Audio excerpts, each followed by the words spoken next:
Do you know how to stop someone from bleeding in an emergency?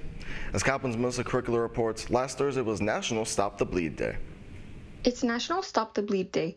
There are many ways to control bleeding during an emergency, and it could be the difference between life and death. Once an injury occurs and bleeding begins, the clock starts, and the sooner we can get that bleeding stopped, the more likely it is that a patient is going to survive. It's the #1 preventable cause of death after traumatic injury. Recognizing life-threatening bleeding and acting quickly and effectively is critical. Knowing what to do before an emergency can mean the difference between life and death, says Dr. Kenya Inaba with the American College of Surgeons Stop the Bleed Committee. For anybody that does not have a medical background, it can be a stressful situation, but learning these techniques ahead of time really can prepare you.